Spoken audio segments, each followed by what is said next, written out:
it's another classic cake veganized. Well, it's not really a cake. It is a tart, and it is really easy and it is really delicious.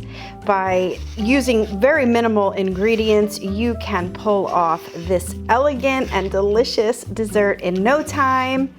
And really all you need are some apples. I'm using Granny Smith apples and some store-bought puff pastry. Believe it or not, Pepperidge Farm puff pastry is accidentally vegan, so we can totally use that. I made up a batch of vanilla custard, and honestly, that's really all you need.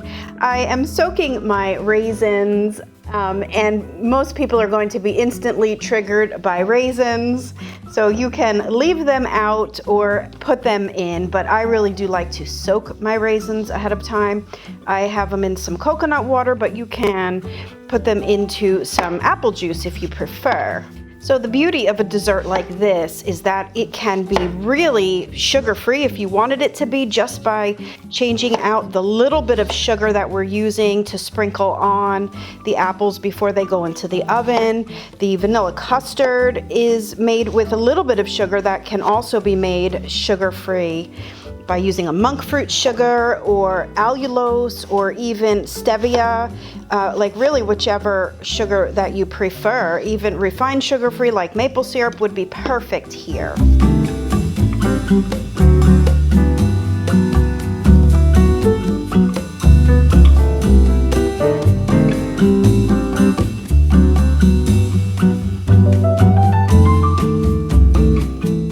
So now we need a little egg wash, and I'm using some Just Egg, not sponsored, mixed with a little bit of water. But quite honestly, you really could use aquafaba as an egg wash. I use that so many times and it works really great. You could even use just straight up water, because basically all we really need this to do is stick on those little border pieces of puff pastry.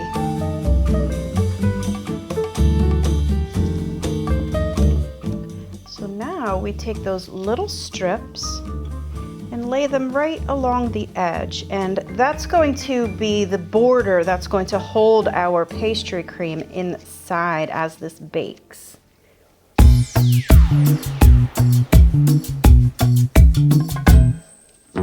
So I have my vanilla custard already prepared ahead of time, and it's pretty much set. And I'm just going to put a little portion of it right down the center, trying not to really get it onto the top of that border of puff pastry. Otherwise, that's going to just weigh it down and it's going to prevent it from puffing properly. Now, the other absolute key to success when working with puff pastry is to get your oven preheated to 400 degrees. A high bake temperature is what causes puff pastry to puff properly.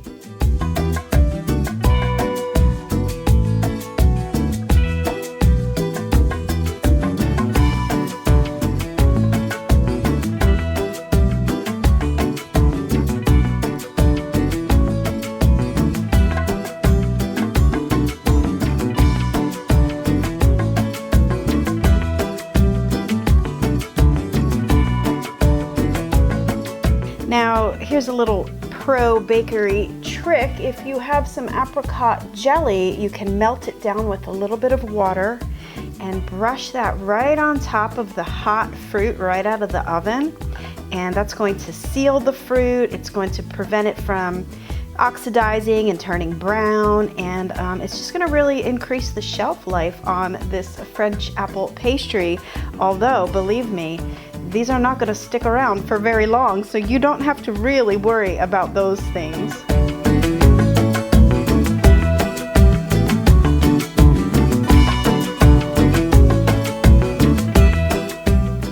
A few toasted sliced almonds is completely optional, but I really do like that additional crunch on my French apple tarts.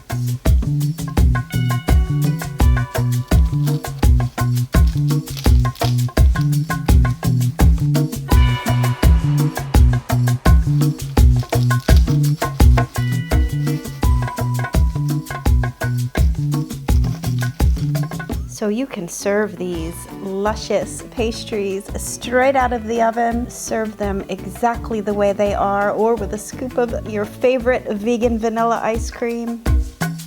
Thank you so much for watching, and until next time, happy vegan baking. Bye for now.